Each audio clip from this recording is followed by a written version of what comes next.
നമസ്കാരം. KCV വാർത്തകളിലേക്ക് സ്വാഗതം. ഞാൻ KR ശശികുമാർ. ആദ്യം പ്രധാന വാർത്തകൾ.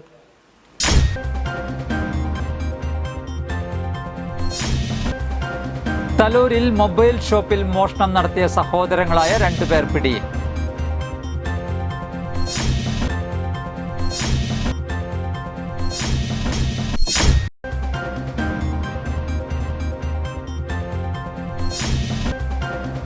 പന്തല്ലൂർ ജനതാ UP സ്കൂളിൽ ദ്വിദിന അവധിക്കാല ക്യാമ്പിന് തുടക്കമായി.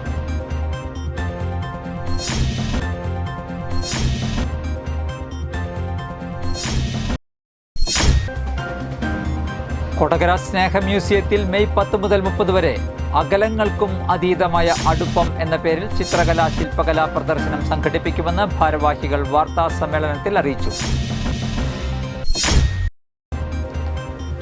ഔപചാരിക വിദ്യാഭ്യാസത്തോടൊപ്പം തൊഴിൽ നൈപുണ്യം വളർത്തിയെടുക്കുക എന്ന ലക്ഷ്യത്തോടെ സംസ്ഥാന സർക്കാർ പൊതുവിദ്യാഭ്യാസ വകുപ്പിന്റെ സമഗ്ര ശിക്ഷ കേരള പദ്ധതിയുടെ ഭാഗമായി ആരംഭിക്കുന്ന നൈപുണി വികസന കേന്ദ്രത്തിന്റെ പോസ്റ്റർ പ്രകാശനം നടത്തി.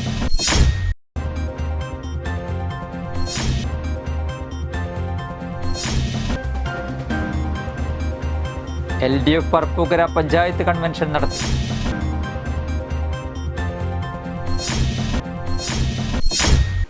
വാർത്തകൾ വിശദമായി. തലൂരിൽ മൊബൈൽ ഷോപ്പിൽ മോഷണം നടത്തിയ സഹോദരങ്ങളായ 2 പേർ പിടിയിൽ. അന്നമനട സ്വദേശി ഊളക്കൻ വീട്ടിൽ സയ്യിദ് മുഹസിൻ 37 വയസ്സ്, സഹോദരൻ മുഹത്ത് അസീം 22 വയസ്സ് എന്നിവരെയാണ് പുതുക്കാട് പോലീസ് അറസ്റ്റ് ചെയ്തത്. 31-ാം തീയതി പുലർച്ചെ 2:30-നും 3 മണിക്കും ഇടയിലുള്ള സമയം കടയുടെ ഷട്ടറിൻ്റെ ലോക്ക് ഗ്യാസ് കട്ടർ ഉപയോഗിച്ച് പൊളിച്ച് വിവിധ കമ്പനികളുടെ മൊബൈൽ ഫോണുകളും ആക്സസറീസുകളും 50,000 രൂപയും അടക്കം ഏകദേശം 25 ലക്ഷം രൂപയുടെ വസ്തുക്കളും മോഷണം നടത്തിയ കേസിലാണ് ഇവരെ പിടികൂടിയത്. Puthukkad police station sub inspector N. Pradeep, additional SI Sudheesh, dance of crime squad അംഗങ്ങളായ Satheesan Madappattil, Roy Paulose, PM Moosa, VU Siljo, AU Reji, Binu MJ, Shijo Thomas, Puthukkad police സ്റ്റേഷനിലെ സീനിയർ CPOമാരായ രജനീശൻ, ഷിനോജ് എന്നിവർ ചേർന്നാണ് അന്വേഷണം നടത്തി പ്രതികളെ അറസ്റ്റ് ചെയ്തത്. പിടികൂടിയ പ്രതികളെ കോടതിയിൽ ഹാജരാക്കി. പന്തല്ലൂർ ജനതാ UP സ്കൂളിൽ ദ്വിദിന അവധിക്കാല ക്യാമ്പിന് തുടക്കമായി. കളിയും കാര്യവും എന്ന പേരിൽ നടത്തുന്ന ക്യാമ്പ് പറപ്പൂക്കര ഗ്രാമപഞ്ചായത്ത് പ്രസിഡന്റ് EK അനൂപ് ഉദ്ഘാടനം ചെയ്തു. വാർഡ് അംഗം KK രാജൻ അധ്യക്ഷത വഹിച്ചു. ആരോഗ്യ വിദ്യാഭ്യാസ standing committee chairman NM Pushpakaran, SSG chairman Mohanan Vadakkedath, പ്രധാനാധ്യാപിക NS അനില തുടങ്ങിയവർ സംസാരിച്ചു. തുടർന്ന് ഗണിത മധുരം നുണയാം എന്ന വിഷയത്തിൽ മുൻ പ്രധാനാധ്യാപിക ഉഷാദേവിയും, ഉണരാം ഉയരാം എന്ന വിഷയത്തിൽ അധ്യാപകനായ ശ്രീകൃഷ്ണൻ നമ്പൂതിരി PVKയും ക്ലാസുകളെടുത്തു. പിന്നെ അത്ര മഴ വേണ്ട, എന്നാൽ വെയിലും അധികം പാടില്ല. അതാണ് പിന്നെ ധനുവും മകരവും മഞ്ഞുമഴ എന്നാണ് പറയാം. ചെറിയ മഞ്ഞാണ് ഉണ്ടാവുക. അത് ചെറിയ പ്രകൃതിയുമായി ഇടപെട്ട് മഴയും മാറ്റി വെയിലും മാറ്റി മഞ്ഞായി. അതാണ് ധനുവും മകരവും മഞ്ഞുമഴ എന്ന് പറയുന്നത്. അതിരപ്പിള്ളിയിൽ കാട്ടാന കാർ ആക്രമിച്ചു. ദമ്പതികൾ അത്ഭുതകരമായി രക്ഷപ്പെട്ടു. ആനമല റോഡിൽ അതിരപ്പിള്ളിയിൽ കാട്ടാന കാർ ആക്രമിച്ചു. ആക്രമണത്തിൽ ദമ്പതികൾ അത്ഭുതകരമായി രക്ഷപ്പെട്ടു. വാഴച്ചാൽ കാടർ ഉന്നതിയിലെ പാലത്തിങ്കൽ ബിനുവിൻ്റെ കാറാണ് കാട്ടാന ആക്രമിച്ചത്. ചൊവ്വാഴ്ച പുലർച്ചെ 12:30-യോടെയാണ് അപകടം. മൂന്നാറിൽ പോയ ഭാര്യ രമയെയും കൂട്ടി വാഴച്ചാലിലെ വീട്ടിലേക്ക് മടങ്ങുമ്പോഴാണ് ആക്രമണം. ഇട്ടിയാനി ഭാഗത്ത് റോഡിൽ നിന്ന കാട്ടാന കാറിന് നേരെ ഓടി വന്ന് കാറിൻ്റെ മുൻഭാഗം കുത്തിപ്പൊക്കുകയായിരുന്നു. ബിനു ഉച്ചത്തിൽ ബഹളം വച്ചതിനെ തുടർന്ന് ആന വനത്തിലേക്ക് കയറിപ്പോയി. കാറിൻ്റെ മുൻഭാഗത്ത് തകരാറുകൾ സംഭവിച്ചിട്ടുണ്ട്. കൊടകര സ്നേഹ മ്യൂസിയത്തിൽ മെയ് 10 മുതൽ 30 വരെ അകലങ്ങൾക്കും അതീതമായ അടുപ്പം എന്ന പേരിൽ ചിത്രകലാ ശില്പകലാ പ്രദർശനം സംഘടിപ്പിക്കുമെന്ന് ഭാരവാഹികൾ വാർത്താ സമ്മേളനത്തിൽ അറിയിച്ചു. 10-ാം തീയതി വൈകിട്ട് 5-ന് സ്നേഹ മ്യൂസിയത്തിൽ പ്രദർശനം ആരംഭിക്കും. കുടിയേറ്റം, ഡിജിറ്റൽ ആശയവിനിമയം, ഒറ്റപ്പെടൽ തുടങ്ങിയവ രൂപപ്പെടുത്തുന്ന മാനസികവും സാമൂഹികവുമായ വികാരങ്ങൾ എന്നിവയാൽ രൂപപ്പെട്ട ഇന്നത്തെ ലോകത്ത് ബന്ധം എന്തെന്ന് പുനർവിചിന്തനം ചെയ്യാനുള്ള ഒരു ശ്രമം കൂടിയാണ് ഈ പ്രദർശനമെന്ന് സംഘാടകർ പറഞ്ഞു. കൊടകരയിൽ നടത്തിയ വാർത്താ സമ്മേളനത്തിൽ Sneha museum director doctor Unnikrishnan Pulikkal, doctor father Georgie Joseph, artist Josho George Joseph എന്നിവർ വാർത്താ സമ്മേളനത്തിൽ പങ്കെടുത്തു. കൊടകരയിലുള്ള ആർട്ട് മ്യൂസിയം ഓഫ് ലവ് അഥവാ സ്നേഹ മ്യൂസിയം അതിൻ്റെ അടുത്തൊരു പരിപാടിയായിട്ട് സമകാലീന ചിത്രകലയുമായി ബന്ധപ്പെട്ട പരിപാടിയാണ് ചെയ്യുന്നത്. അത് ആർട്ടിസ്റ്റ് ജോഷിയുടെ ഇൻറ്റിമസീസ് ബിയോണ്ട് ഡിസ്റ്റൻസസ് എന്ന് പറയുന്ന ഒരു ശില്പ പ്രദർശനമാണ് തുടങ്ങുന്നത്. അതിലേക്ക് ആദ്യമായിട്ട് എല്ലാവരും ക്ഷണിക്കുന്നു, സ്വാഗതം. രണ്ട് വ്യക്തികൾ തമ്മിൽ വേർപിരിയൽ സംഭവിച്ചാലും അവർ തമ്മിലുള്ള അതായത് ബന്ധങ്ങളുടെ അന്തർധാര എപ്പോഴും നിലനിൽക്കും.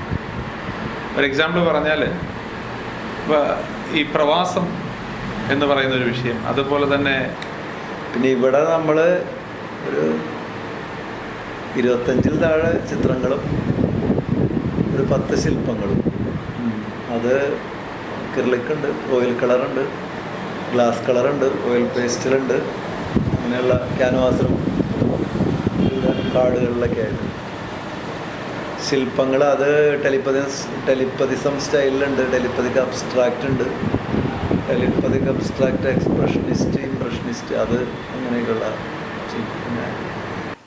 ഔപചാരിക വിദ്യാഭ്യാസത്തോടൊപ്പം തൊഴിൽ നൈപുണ്യം വളർത്തിയെടുക്കുക എന്ന ലക്ഷ്യത്തോടെ സംസ്ഥാന സർക്കാർ പൊതുവിദ്യാഭ്യാസ വകുപ്പിൻ്റെ സമഗ്ര ശിക്ഷ കേരള പദ്ധതിയുടെ ഭാഗമായി GMBHSS ചാലക്കുടിയിൽ ആരംഭിക്കുന്ന നൈപുണി വികസന കേന്ദ്രത്തിൻ്റെ പോസ്റ്റർ പ്രകാശനം നടത്തി. ചാലക്കുടി MLA സനീഷ് കുമാർ ജോസഫ് ഉദ്ഘാടനം ചെയ്തു. ചാലക്കുടി നഗരസഭാ ചെയർമാൻ ഷിബു വാലപ്പൻ അധ്യക്ഷത വഹിച്ചു. GMBHSS പ്രിൻസിപ്പാൾ കമലം V, വിദ്യാഭ്യാസ standing committee chairperson MM Anilkumar, PTA president Santhosh PV, George Kallingal, Lijo Joseph, Bindu EV തുടങ്ങിയവർ സംസാരിച്ചു. ചാലക്കുടി യുവജനങ്ങളിൽ നമ്മുടെ സ്കൂളിൽ ഈ നൈപുണ്യ വികസന കേന്ദ്രം ഇവിടെ ആരംഭിക്കുന്നത് ഇന്നത്തെ നമ്മുടെ വിദ്യാഭ്യാസ രീതികൾ മാറിക്കൊണ്ടിരിക്കുന്ന ഒരു കാലഘട്ടമാണ്. ഒരു കാലഘട്ടത്തിൽ പ്രൊഫസർമാരെ സൃഷ്ടിക്കുന്ന ബ്രിട്ടീഷ് രീതിയിൽ നിന്ന് മാറി വിദ്യാഭ്യാസ കാലഘട്ടത്തിൽ തന്നെ നമ്മുടെ കുട്ടികളെയൊക്കെ സ്വയം തൊഴിലുകൾ പഠിപ്പിക്കാനും അവരുടെ കഴിവുകൾക്കനുസരിച്ച് പല മേഖലകളിലും LDF പറപ്പൂക്കര പഞ്ചായത്ത് കൺവെൻഷൻ നടത്തി. LDF പുതുക്കാട് മണ്ഡലം കൺവീനർ TA രാമകൃഷ്ണൻ ഉദ്ഘാടനം ചെയ്തു. PT കിഷോർ അധ്യക്ഷത വഹിച്ചു. EK Anoop, PD Nelson, PM Nixon, TR Lalu, KK Ramakrishnan, R Unnikrishnan എന്നിവർ സംസാരിച്ചു. മഴ പെയ്താൽ കുഴികളിൽ വെള്ളം നിറഞ്ഞ് മാങ്കുറ്റിപ്പാടം കടമ്പോട് റോഡിലെ 3 കിലോമീറ്റർ ദൂരം എന്നും ദുരിതയാത്ര. 5 വർഷം മുൻപ് ടാർ ചെയ്ത ശേഷം അറ്റകുറ്റപ്പണികൾ നടത്താത്ത റോഡിൽ നിറയെ കുഴികളാണ്. റോഡരികിൽ മലിനജലം ഒഴുകാൻ കാനകൾ നിർമ്മിക്കാത്തതിനാൽ റോഡിൽ മലിനജലം കെട്ടിക്കിടക്കുകയാണ്. കടമ്പോട് ക്വാറി വഴി വളവിൽ റോഡിലെ മെറ്റൽ ഇളകിക്കിടക്കുന്നതും മൺകൂനയായതും അപകടങ്ങൾക്ക് കാരണമാകുന്നു. യാത്രാ ബസ്സുകളും ഭാരവാഹനങ്ങളും അടക്കം ഒട്ടേറെ വാഹനങ്ങൾ പോകുന്ന ഇവിടെ കുഴികളിൽ ചാടി ഇരുചക്രവാഹനങ്ങൾ ഇടയ്ക്കിടെ അപകടത്തിൽപ്പെടുന്നതും പതിവാണ്. കടമ്പോട്, പുളിന്തറ, മാങ്കുറ്റിപ്പാടം, ശാന്തിനഗർ, പള്ളി ജംഗ്ഷൻ, പാൽ സൊസൈറ്റിക്ക് മുൻഭാഗം കുഴികൾ രൂപപ്പെട്ടിട്ടുണ്ട്. എത്രയും വേഗം ഈ പ്രദേശങ്ങളിൽ അറ്റകുറ്റപ്പണികൾ നടത്തണമെന്ന് നാട്ടുകാർ ആവശ്യപ്പെട്ടു. ആളൂർ SNDP സമാജം എടത്താടൻ മുത്തപ്പൻ ഭഗവതി ക്ഷേത്രത്തിലെ ഭാഗവത സപ്താഹയജ്ഞത്തിന് തുടക്കമായി. ആളൂർ കനാൽപ്പാലം SNDP ഗുരുമണ്ഡപത്തിൽ നിന്നും ശ്രീകൃഷ്ണ വിഗ്രഹ ഘോഷയാത്രയുണ്ടായി. ക്ഷേത്രം തന്ത്രി ചെമ്മാലിൽ CK നാരായണൻകുട്ടി ശാന്തി, സമാജം പ്രസിഡന്റ് EK മാധവൻ എന്നിവർ ചേർന്ന് യജ്ഞവേദിയിൽ ഭദ്രദീപം തെളിയിച്ചു. പന്തളം ശശിധരൻ പിള്ളയാണ് യജ്ഞാചാര്യൻ. യജ്ഞം 14-ന് സമാപിക്കും. പാലപ്പിള്ളി കുണ്ടായിയിൽ പുലിയിറങ്ങി മൂരിക്കുട്ടിയെ കൊന്നു. പാലപ്പിള്ളി കുണ്ടായിയിൽ പുലിയിറങ്ങി തൊഴുത്തിൽ കെട്ടിയിട്ട മൂരിക്കുട്ടിയെ കൊന്നു. കുണ്ടായി ചക്കിപ്പറമ്പ് ഉന്നതിക്ക് സമീപത്തെ പാടിയിൽ താമസിക്കുന്ന തോട്ടം തൊഴിലാളിയായ വട്ടത്തൊടി വീട്ടിൽ ഖദീജയുടെ മൂരിക്കുട്ടിയെയാണ് പുലി കൊന്നത്. കഴിഞ്ഞ ദിവസം പുലർച്ചെയാണ് ജനവാസ മേഖലയിൽ പുലിയിറങ്ങിയത്. പാടിയോട് ചേർന്നുള്ള തൊഴുത്തിലാണ് പുലിയിറങ്ങിയത്. പുലർച്ചെ പശുവിനെ കറക്കാനെത്തിയ വീട്ടുകാരാണ് മൂരിക്കുട്ടിയെ ചത്ത നിലയിൽ കണ്ടത്. 1 മാസം പ്രായമായ മൂരിക്കുട്ടിയുടെ ശരീരഭാഗങ്ങൾ പുലി ഭക്ഷിച്ച നിലയിലാണ്. കഴിഞ്ഞ ദിവസം രാത്രി പ്രദേശത്തിറങ്ങിയ പുലിയെ നാട്ടുകാർ കണ്ടിരുന്നു. റോഡ് മുറിച്ചു കടന്ന് തോട്ടത്തിലേക്കാണ് പുലി പോയതെന്ന് പറയുന്നു. ഇതേ തുടർന്ന് നാട്ടുകാർ വിവരം അറിയിച്ചതിനെ തുടർന്ന് വനപാലകർ സ്ഥലത്തെത്തി പരിശോധന നടത്തിയെങ്കിലും പുലിയെ കണ്ടെത്താൻ കഴിഞ്ഞിരുന്നില്ല. ജനവാസ മേഖലയിൽ വീണ്ടും പുലിയിറങ്ങി വളർത്തുമൃഗങ്ങളെ ആക്രമിച്ചു കൊന്നതോടെ നാട്ടുകാർ ഭീതിയിലാണ്.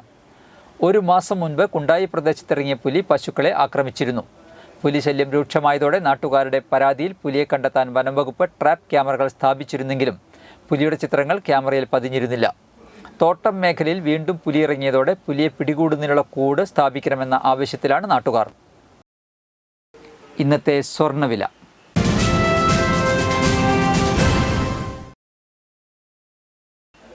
സ്വർണം ഗ്രാമിന് 9,130 രൂപ, പവന് 73,040 രൂപ.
പന്തല്ലുക്കാരൻ ജ്വല്ലറി, കൊടകര.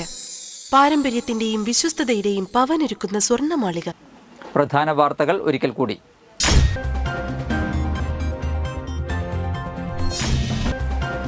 തലൂരിൽ മൊബൈൽ ഷോപ്പിൽ മോഷണം നടത്തിയ സഹോദരങ്ങളായ 2 പേർ പിടിയിൽ.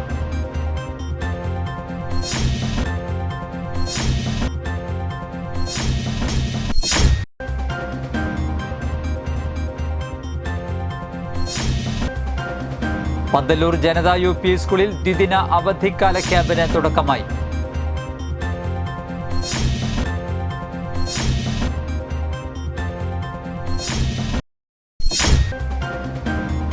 കൊടകര സ്നേഹ മ്യൂസിയത്തിൽ മെയ് 10 മുതൽ 30 വരെ അകലങ്ങൾക്കും അതീതമായ അടുപ്പം എന്ന പേരിൽ ചിത്രകലാ ശില്പകലാ പ്രദർശനം സംഘടിപ്പിക്കുമെന്ന് ഭാരവാഹികൾ വാർത്താ സമ്മേളനത്തിൽ അറിയിച്ചു. ഔപചാരിക വിദ്യാഭ്യാസത്തോടൊപ്പം തൊഴിൽ നൈപുണ്യം വളർത്തിയെടുക്കുക എന്ന ലക്ഷ്യത്തോടെ സംസ്ഥാന സർക്കാർ പൊതുവിദ്യാഭ്യാസ വകുപ്പിന്റെ സമഗ്ര ശിക്ഷ കേരള പദ്ധതിയുടെ ഭാഗമായി ആരംഭിക്കുന്ന നൈപുണി വികസന കേന്ദ്രത്തിന്റെ പോസ്റ്റർ പ്രകാശനം നടത്തി.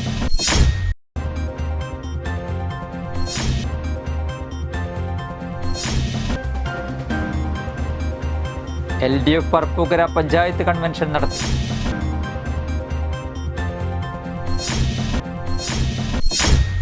ഇതോടെ വാർത്തകൾ കഴിഞ്ഞു. നമസ്കാരം.